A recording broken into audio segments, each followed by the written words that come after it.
नमस्कार। हम सभी पर महाराज जी का आशीर्वाद और बजरंगबली जी की कृपा सदैव बनी रहे। कई बार हमारे मन में ये सवाल आता है कि कैची धाम जाने से या महाराज जी के दर्शन करने के बाद हमारे जीवन में ये बदलाव कैसे आते हैं। हमारी जो मांगी हुई मनोकामनाएं होती हैं वो महाराज जी के दर्शन के बाद कैसे पूरी हो जाती हैं। इस सब के पीछे कौन सी शक्ति कार्य कर रही है। तो आज के इस एपिसोड में हम यही जानेंगे, महाराज जी की भक्ति के पश्चात, उनके आशीर्वाद के पश्चात हमारे जीवन में बदलाव कैसे आते हैं। देखिए, कैची धाम इतना दिव्य स्थान है कि उसकी दिव्यता के बारे में शब्दों में कह पाना बहुत ही मुश्किल है।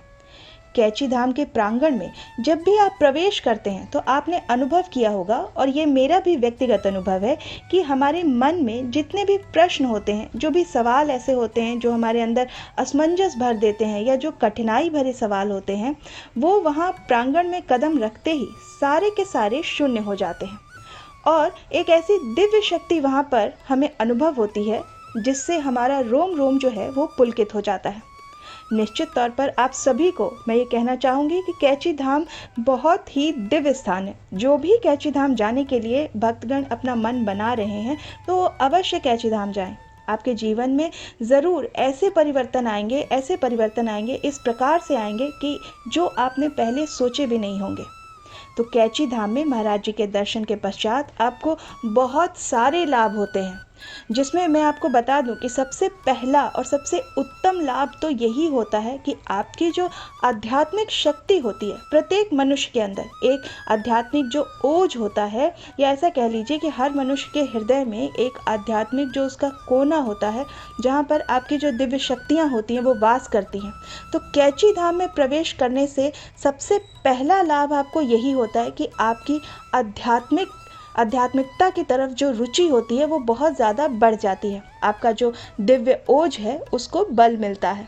वो आपके हृदय से बाहर निकल करके आपके मन को, आपकी आत्मा को छू लेता है, जिससे आप आध्यात्मिक यदि हैं तो आपके आध्यात्मिक जो दृष्टिकोण होता है वो बहुत ज़्यादा उसको बल मिलता है और वो बहुत ज़्यादा बढ़ जाता है। दूसरा लाभ ये होता है कि महाराज जी के दर्शन के पश्चात आपको आपके जीवन का सही मकसद, सही मार्गदर्शन प्राप्त होता है, जिसका सबसे बड़ा किरदार है आपके जीवन में। देखिए, जितने भी भक्त हैं वो ये बात तो आपने भी सुनी होगी कि हर मनुष्य के अंदर उसकी एक ऐसी व्यक्तिगत कौशल होता है उसके अंदर, हर प्रत्येक मनुष्य के अंदर, जो कि उसको ढूंढना होता है पूरे अपने जीवन कार्यकाल में, जो कि आपको स्वयं खोजना होता है। लेकिन कैची धाम से आपके अंदर की जो ऊर्जा होती है वो इतनी बलवान हो जाती है कि आपको उचित मार्गदर्शन मिलता है। आपके अंदर का जो कौशल है वो पूरी तरह से निखर करके समाज में दिखने लगता है, समाज के सामने आ जाता है। ये आपको एक नया मार्ग मिलता है। यदि आपके जीवन में ऐसा नहीं होता तो आपको निश्चित तौर पर एक मार्गदर्शन मिलता है। महाराज जी सदैव मार्गदर्शन ही देते हैं। महाराज जी के दर्शन के पश्चात आपको एक ऐसा मार्गदर्शन प्राप्त होगा, एक ऐसी सही राह मिलेगी जिस पर चल करके आप अपने जीवन में अपना मन चाहा जो भी कार्य क्षेत्र है उसको प्राप्त कर सकते हैं। आपकी कोई उपलब्धि है जिसके लिए आप बहुत समय से प्रयास कर रहे हैं, तो वो उपलब्धि आपको हासिल होने के लिए जो मार्ग है वो प्रशस्त हो जाते हैं, जो कि सबसे बड़ा किरदार होता है हमारे जीवन में। जितने भी भक्तगण महाराज जी के दर्शन करने के पश्चात अपने कार्य क्षेत्र पर वापस लौटे हैं, उन सभी का यही कहना है कि उन्हें अपने कार्य क्षेत्र में एक नया दृष्टिकोण, एक नया मार्गदर्शन महाराज जी के दर्शन के बाद प्राप्त हुआ। तो ये तो तय है कि यदि आपने अपने जीवन में अपने लिए सफलता का कोई कार्य सोचा है, कोई कार्य क्षेत्र आप खोजना चाहते हैं, तो महाराज जी के दर्शन आप अवश्य करिए।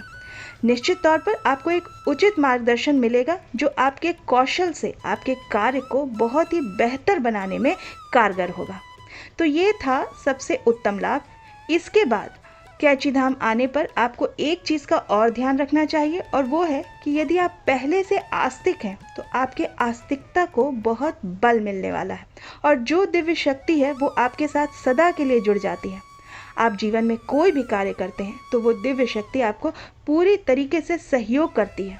तो इसलिए आपको इस चीज़ का ध्यान रखना चाहिए कि कैची धाम आने से पहले आप अपने मन को प्रबल कर लें, कि अब आप अपने मस्तिष्क को शून्य करके ले जाएं वहाँ, और वहाँ से जो ऊर्जा आपको प्राप्त होती है उसका जीवन में पूरे तरीके से उपयोग करना प्रारंभ कर दीजिए। और ये सभी के अंदर एक शक्ति होती है, तो इसको आप अपने अनुसार करें, क्योंकि इसमें हर व्यक्ति का मस्तिष्क अलग होता है, हर व्यक्ति की सोच अलग होती है, उसका दृष्टिकोण अलग होता है। तो वहाँ से जो ऊर्जा आपको प्राप्त हो रही है, इसको अपने अपने अनुसार प्रयोग में लाना है। इसको मेरे बताने से या किसी के अनुभव से आप इसको नहीं सीख पाएंगे। ये तो आपका मस्तिष्क, आपकी जो विचारों की शक्ति है, वो आपको इसमें पूरी तरीके से सहयोग करेगी। तो इसे बहुत ही अच्छी तरह से आप अपने जीवन में प्रयोग करें। कैची धाम का एक और आपको बहुत ही महत्वपूर्ण बिंदु मैं बताती हूँ कि यदि कैची धाम में आप आते हैं, दर्शन करते हैं महाराज जी के, तो उसके बाद महाराज जी से आपका जो संबंध होता है, जो आपका जुड़ाव होता है, वो बहुत बहुत घनिष्ठ हो जाता है। एक बात मैं पूरे दावे से कह सकती हूँ कि यदि कैची धाम में आप दर्शन करते हैं, तो उसके बाद आप सदैव ललायित रहेंगे कि पुनः कैची धाम आने के लिए। आपका जो मन है सदा ललायित रहेगा और आप बार बार आने का प्रयास और नए नए मार्ग ढूंढेंगे कैची धाम आने के लिए और महाराज जी से मिलने के लिए। और कोई भी मार्ग आपको मिलेगा तो आप उसको बहुत ही महत्व देंगे। तो ये कैची धाम की कुछ ऐसी मैंने आपको बिंदु बताई, जो कि आप अपने जीवन में जब इनका अनुसरण करते हैं तो आप जीवन में बहुत ही जल्दी आगे बढ़ेंगे।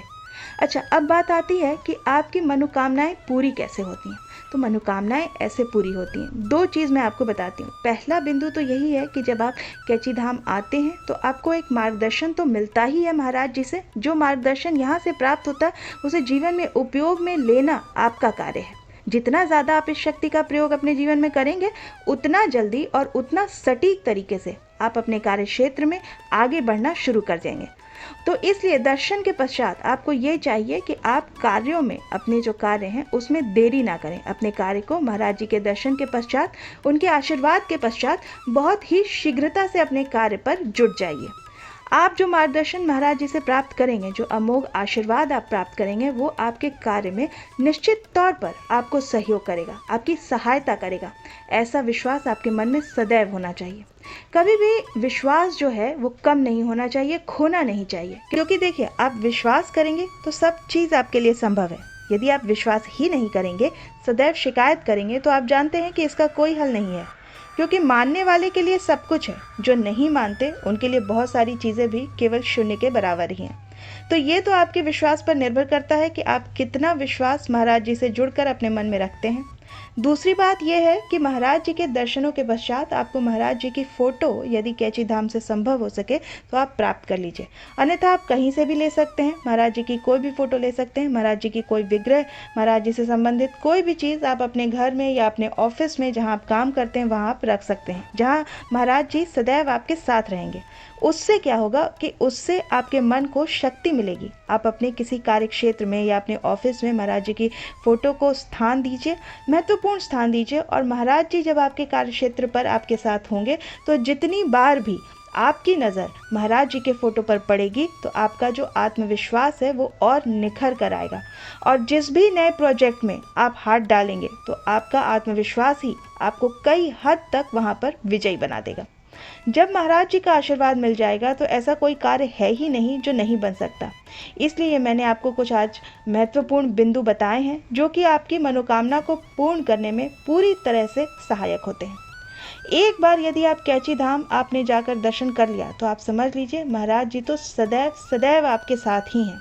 आप जहाँ भी जाएंगे, जो भी कार्य करेंगे, महाराज जी सदैव उस कार्य में आपके साथ सम्मिलित होंगे। इसलिए आप अपने प्रत्येक कार्य में महाराज जी को जोड़िए, महाराज जी को बताकर हर कार्य करिए और महाराज जी से आप वार्तालाप करना शुरू कर दीजिए। महाराज जी को अपनी योजनाएं बताया करिए। उन योजनाओं में भी महाराज जी का आशीर्वाद आपको मिलेगा, महाराज जी का मार्गदर्शन आपको प्राप्त होगा। तो निश्चित तौर पर आपके सभी कार्य बड़ी ही सरलता और सुगमता के साथ बनने प्रारंभ हो जाएंगे। तो मैं आशा करती हूँ कि आज का ये अंक आपको पसंद आया होगा, आपके लिए उपयोगी होगा। आप अपनी प्रतिक्रिया हमें कमेंट सेक्शन में लिखकर ज़रूर बताइएगा। इस अंक को हम यहीं विराम देते हैं। मिलते हैं अब अगले अंक में। तब तक के लिए जय श्री राम, जय बाबा की।